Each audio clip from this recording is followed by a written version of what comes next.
Hello दोस्तों, आपके अपने चैनल जीके बाय भूपेश में आपका स्वागत है। आज हम लास्ट वीक में हुए कुछ मेजर इवेंट्स पे एमसीक्यू सॉल्व करेंगे और उन टॉपिक्स पे डिस्कशन भी करेंगे।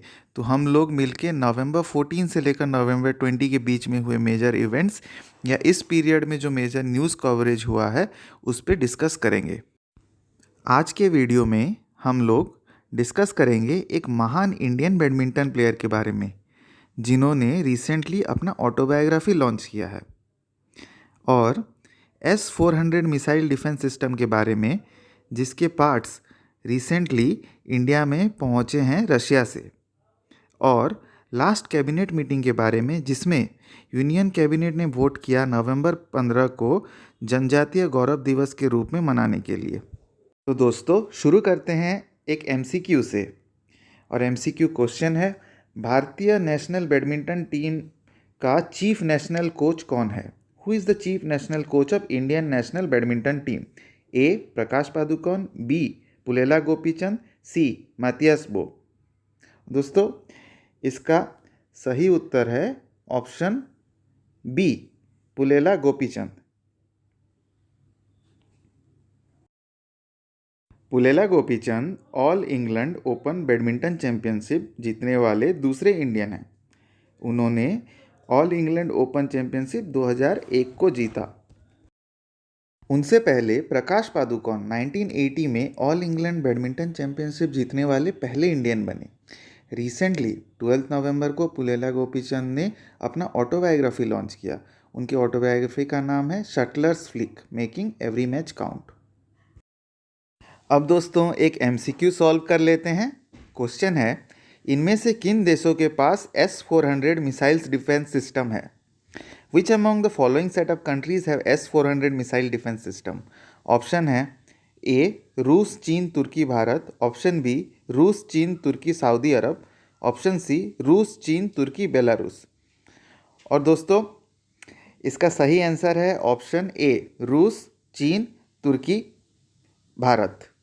4 देश हैं दोस्तों जिनके पास S-400 Triumph missile defence system है, और वो 4 देश हैं रूस, चीन, तुर्की और भारत। इनके अलावा सऊदी अरब ने भी रूस के साथ कॉन्ट्रैक्ट साइन किया है S-400 खरीदने के लिए। और फिलहाल बेलारूस, जो कि एक छोटा लैंडलॉक उत्तरी यूरोप का देश है, उसकी नेगोशिएशन चल रही है रूस के साथ इस S-400 Triumph missile defence system को रूस से खरीदने के लिए। S-400 missile defence system poses करने वाली कंट्रीज़ में इंडिया एक बहुत ही लेटेस्ट या कह लीजिए रीसेंट एडिशन है। लास्ट वीक नवंबर 15, 2021 को पहली बार S-400 के पार्ट्स इंडिया में पहुंचे।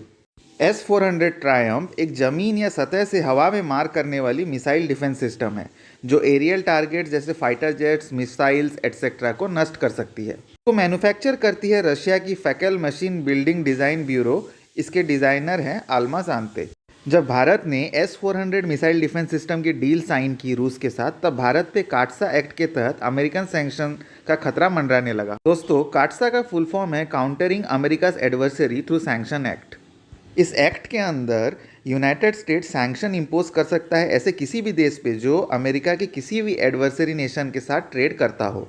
इस सैंक्शन से वेवर या किसी तरह की राहत सिर्फ यूनाइटेड स्टेट्स के प्रेसिडेंट के मंजूरी से ही मिल सकता है। प्रेसिडेंट ट्रंप के काल में भारत को काटसा वेवर मिला था रूस से S-400 खरीदने के लिए, पर अभी रिसेंटली इंडिया को दिए गए काटसा वेवर पे यूएस सीनेट में डिस्कशन चल रहा है, जहां ज़्यादातर यूएस सीनेटर्स इंडिया के फेवर में हैं। अब काटसा पे एक एमसीक्यू सॉल्व कर लेते हैं दोस्तों। क्वेश्चन है, काटसा इनमें से किस देश के साथ व्यापार पे प्रतिबंध नहीं लगाता? CAATSA is not aimed at enforcing sanction against which of the following country? Option A चीन, option B North Korea, option C Iran. और दोस्तों इसका सही आंसर है ऑप्शन ए चीन। अब नेक्स्ट टॉपिक पे आ जाते हैं दोस्तों, और उस पे एक एमसीक्यू सॉल्व करते हैं। जनजातीय गौरव दिवस किस स्वाधीनता संग्रामी की जन्म तिथि पे मनाया जाता है? Janjatiya Gaurav Diwas is celebrated as birth anniversary of which freedom fighter? A Lakshman Nayak, B Veer Surendra Sai, C Birsa Munda. तो दोस्तों सही आंसर है ऑप्शन सी बिरसा मुंडा। नवंबर 10 को हुई यूनियन कैबिनेट की मीटिंग में वोटिंग के साथ डिसाइड किया गया कि जननायक बिरसा मुंडा के जन्म तिथि को जनजातीय गौरव दिवस के रूप में मनाया जाएगा।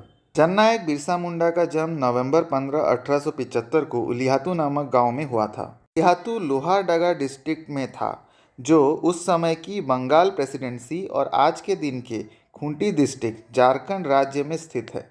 नायक बिरसा मुंडा मुंडा ट्राइब से बिलोंग करते थे। यह ट्राइब के लोग आपको अच्छी संख्या में मिलेंगे छोटा नागपुर प्लेटू एरिया में। नायक बिरसा मुंडा एक गरीब परिवार में पैदा हुए थे, पर पढ़ने लिखने में बहुत तेज थे। यह देखते हुए उनके मामा ने उनका एडमिशन जर्मन मिशन स्कूल में कर दिया। वहां जाने के बाद उनको रियलाइज़ हुआ कि मिशनरीज और ब्रिटिशर्स धीरे धीरे करके ट्राइबल्स को कन्वर्ट कर रहे हैं और उनके कल्चर को नष्ट कर रहे हैं। ब्रिटिशर्स ट्राइबल लैंड पे कब्जा करके उसे जमींदारी या फ्यूडल सिस्टम के अंडर ला रहे थे। वो ट्राइबल ज़मीन बाहर के नॉन लोकल ज़मींदार्स को दे देते थे और इन ज़मींदारों से जागीर या टैक्स कलेक्ट करते थे।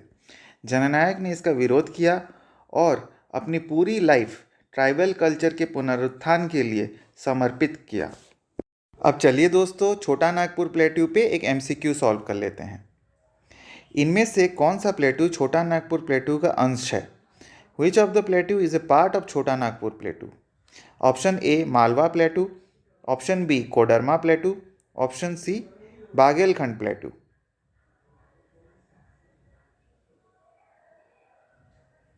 तो दोस्तों करेक्ट आंसर है option B Koderma plateau.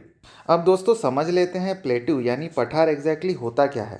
Generally दोस्तों लैंडफॉर्म्स 4 तरह के होते हैं, माउंटेन, हिल्स, प्लेट्यू और प्लेन्स। प्लेट्यू जो होता है दोस्तों वो एक एलिवेटेड फ्लैट लैंडफॉर्म होता है अपने सराउंडिंग के कंपैरिजन में। एक बड़ी सी उठी हुई समतल जमीन को प्लेट्यू कहते हैं। प्लेट्यू एटलीस्ट एक डायरेक्शन में अपने सराउंडिंग एरिया के कंपैरिजन में उठी हुई होनी चाहिए। ज़्यादा डायरेक्शन में हो सकता है, पर मिनिमम एक डायरेक्शन से उठी हुई तो होनी ही चाहिए। अगर आप एक बड़े से प्लेन के बीचों बीच उसके एक पार्ट को एलिवेट कर देते हैं और कोई भी चेंज किए बिना, जैसे वो एलिवेटेड पार्ट भी समतल हो, तो वो एक प्लेट्यू बन जाता है। छोटा नागपुर प्लेट्यू का ज़्यादातर हिस्सा पाया जाता है झारखंड राज्य में। इसके अलावा छोटा नागपुर प्लेट्यू का कुछ हिस्सा उड़ीसा, छत्तीसगढ़, वेस्ट बंगाल और बिहार में भी पाया जाता है। यह पठार 87,000 वर्ग किलोमीटर में फैला हुआ है और इसकी औसतन ऊंचाई है 700 मीटर एबव सी लेवल।